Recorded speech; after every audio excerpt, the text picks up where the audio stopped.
It was the largest bankruptcy in history. President Obama issued a warning to Wall Streeters yesterday, saying it's time for tougher financial regulations to avoid another disaster. He also criticized those who still have not learned lessons from Lehman's downfall. We will not go back to the days of reckless behavior and unchecked excess that was at the heart of this crisis, where too many were motivated only by the appetite for quick kills and bloated bonuses. Those on Wall Street cannot resume taking risks without regard for consequences and expect that next time American taxpayers will be there to break their fall.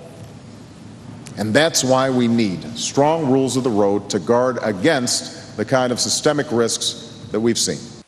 For more on the president's speech, I'm joined by Ron Ashkenas. He's the author of Simply Effective: How to Cut Through Complexity in Your Organization and Get Things Done, and Angela McGlowan, the CEO of Political Strategies and Insights. Good morning, guys. Good to see you both. Thank you. Angela, first reaction. Yes. You got to see the president yesterday. Did he accomplish what he set out to accomplish? Well, he accomplishes set out what he does best, and he gives very good speeches. But do I think there's going to be a total federal overhaul piece of legislation that's going to go through Congress this year? No. Now, listen, Chris Cox, the former SEC chair, had his eye off the ball, okay? What Obama needs to do, President Obama needs to do, is enact the laws that are already on the book.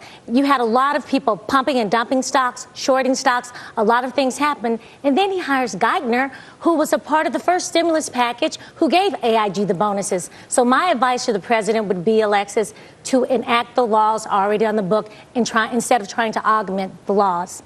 Ron, what do you think the president achieved yesterday? What was his goal? Well, I think his goal was to get people to look back and say, what do we have to do, and move into action. The problem is there hasn't been much action. The system is highly complex, and as we just talked about, the regulatory system is very fragmented. There's the SEC, the Federal Reserve, the FDIC, state insurance commissions, all of them not talking to each other, all of them doing their own thing. I'm not sure we need more laws and more regulations. What we need is a better coordination and better application of the ones we already have. I agree. We do, because, again, Chris Cox had his eyes off the ball. You had a lot of stocks. There were great stocks that were shorted. They were pumped and dumped. They were pumped up. And he did not regulate as he should have. And I like Chris Cox. I liked him when he was congressman from California. I don't think he was the right choice, but I'm not President Bush.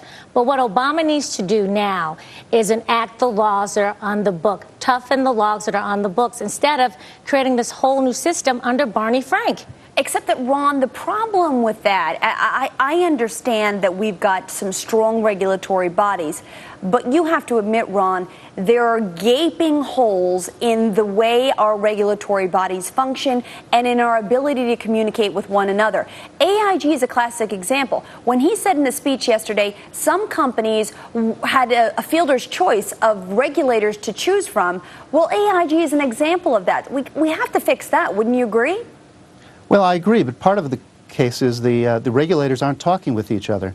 So one of the things that I would do if I was President Obama would be to call for a regulatory summit and do it several times, bring the regulators together, have them talk to each other. Where are the white spaces that they're missing? Who's on first base? Who's regulating whom? And took a look at the methodologies and the approaches they're using. Are they using the same assumptions, et cetera? They're not talking with each other. Alexis, I totally agree with you, sir, because 9/11, the FBI and the CIA, they weren't talking to each other, and that's what happened. And he's exactly right. The regulators, they're not talking with each other. I think they mean well, but we need to be more cohesive. Creating new laws does not actually create the answers to certain problems. So I think we already have the answers there. We just all need to come together as a government and work together.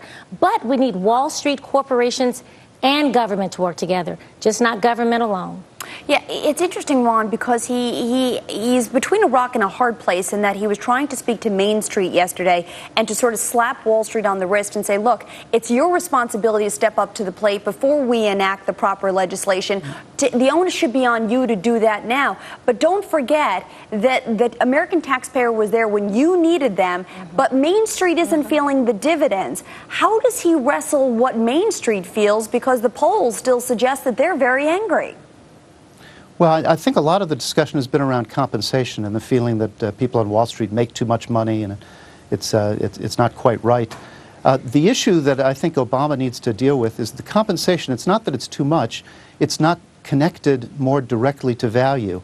As much of the compensation is based on one-year compensation deals, transactions, as opposed to 3 to 5 year value creation. So if he can influence the institutions to change the compensation process and philosophy, not just the rules, that will have a big impact on Main Street and make people feel like there's value being created and that people are being rewarded for value, not just for transactions. Alexis, first you had Bush's stimulus package with TARP promises that weren't kept. Then you had Obama's stimulus package that said would create more jobs. So he does have a problem with Main Street, with popularity, dealing with those issues because he made promises that were not kept. All right, well, guys, we're going to leave it there. It is to be continued. Ron and Angela, thank you very much. By the way, Ron's, I want to remind people about Ron's book. Of course, it's available in bookstores and online for Harvard Business School Press. Simply Effective. Thank you guys so much.